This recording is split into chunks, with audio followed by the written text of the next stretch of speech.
Hello future officers, कैसे हैं आप सब। बढ़िया होंगे और अच्छी पढ़ाई कर रहे होंगे। आज का हमारा क्वेश्चन आंसर का सेशन है बेस्ट वाटर पे फिर से। जैसा कि हमारा लक्ष्य है कि 1500 क्वेश्चन एग्ज़ाम से पहले करना है, तो उन्हीं को लेके मैं चल रही हूँ। और थ्योरी क्लासेस भी जब जब मुझे लगता है कि इस चीज़ पे नीड है, मैं उस चीज़ को प्रोवाइड कराती रहती हूँ। तो थ्योरी क्लास के साथ साथ हम लोग क्वेश्चन आंसर की बेहतरीन प्रैक्टिस करें। इसके लिए ज़रूरी है हम क्वेश्चन आंसर की रोज़ प्रैक्टिस करें। एग्ज़ाम से आने से पहले कम से कम 1500 क्वेश्चन की प्रैक्टिस कर ही डालें। तो शुरू करते हैं। पहला है anti siphonage pipe is fitted. Anti siphonage sorry anti siphonage pipe कहाँ फिट किया जाता है। ऑप्शन हमारा दिया A at the end of septic tank, यानी सेप्टिक टैंक के एंड पे। बी कह रहा है ऑन मेन हॉल्स, मतलब मेन हॉल्स पे। सी कह रहा है with a WC trap, WC trap के साथ में। डी कह रहा है at the beginning of sewer line, कह रहा है सीवर लाइन के शुरू में। तो हमारा ऑप्शन सी सही है, with a WC trap. Anti siphonage pipe fit किया जाता है विद ए WC ट्रैप के साथ में। ठीक है, अगला देखते हैं।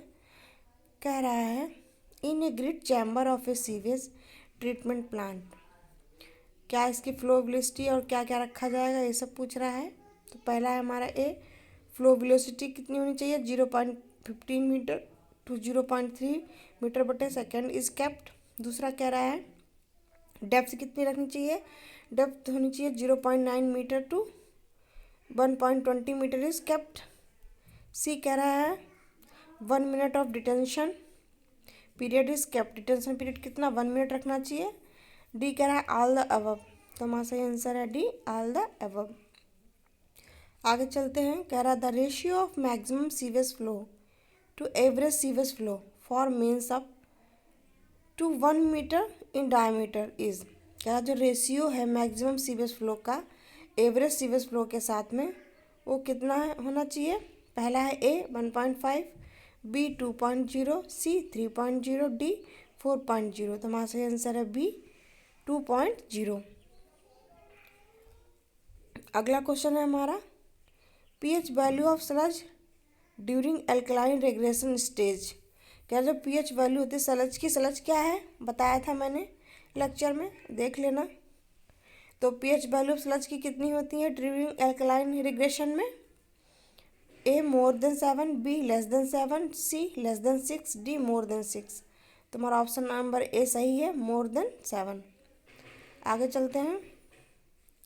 कह रहा है the arrangement made for passing the sewer line below an obstruction below the hydraulic gradient lines card.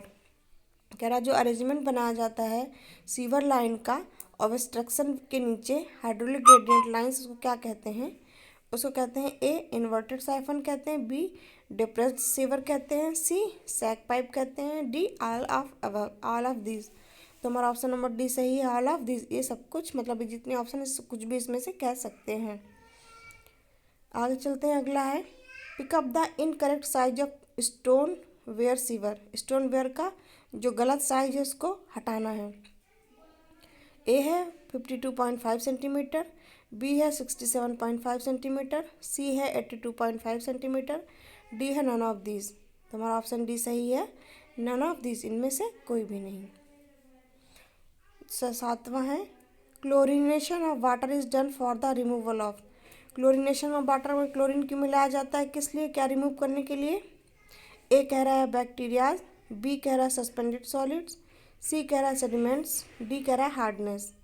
तो बैक्टीरिया को रिमूव करने के लिए मिलाते हैं क्लोरीन को, तो ऑप्शन नंबर ए सही है। अगला है कह रहा है sludge banks are formed if sewage is disposed off in. Sludge bank कहाँ बनाए जाते हैं, सीवर डिस्पोज करने जब होता है तो। ए रिवर में, B seas, C lakes, D none of this. तो हमारा ऑप्शन नंबर बी सही है, सीज मतलब समुद्र में। अगला है a freeboard of 0.3 metre is provided above the top sewage line in septic tank. Reason कह रहा है it helps to accommodate the scum in the septic tank.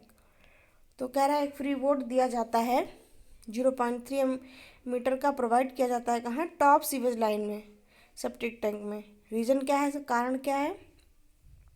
ये हेल्प करता है इस कम की इन द सेप्टिंग टैंक में। तो ऑप्शन देख लेते हैं कौन कौन से हैं। ए कह रहा है both A and R is true and R is the correct explanation of A. B कह रहा है both A and R is true but R is not a correct explanation of ए।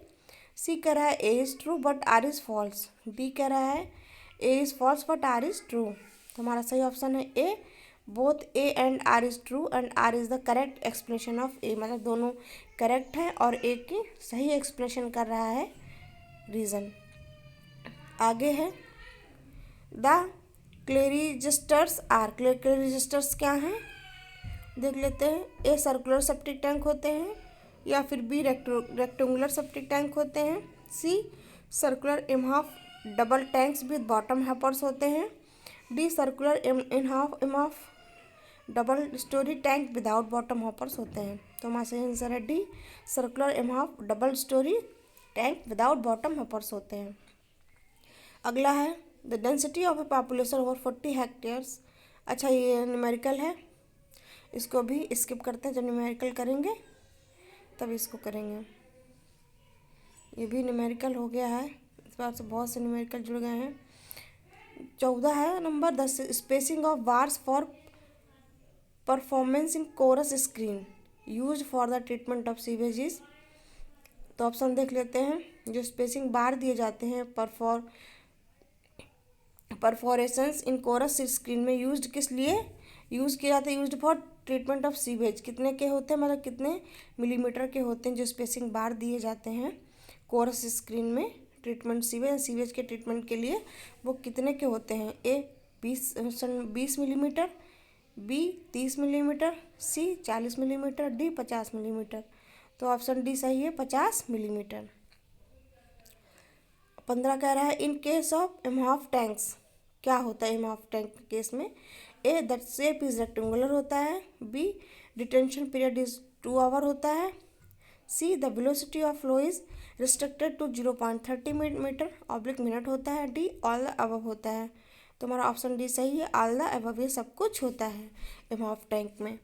तो ये हमारे आज के क्वेश्चन आंसर का session हो गया है इंग्लिश में, और इसके बाद मैं हिंदी में भी बनाऊंगी थोड़ी देर में, मैं इसको डाल दूंगी। और अभी आप लोगों का काम है जितने मैंने क्वेश्चन दे रखे हैं प्रैक्टिस करो। पीडीएफ मैं सबकी प्रोवाइड करूँगी, डोंट वरी। जैसे सारे क्वेश्चन मैं इकट्ठा कर लूँगी, मैं पीडीएफ ज़रूर प्रोवाइड करूँगी।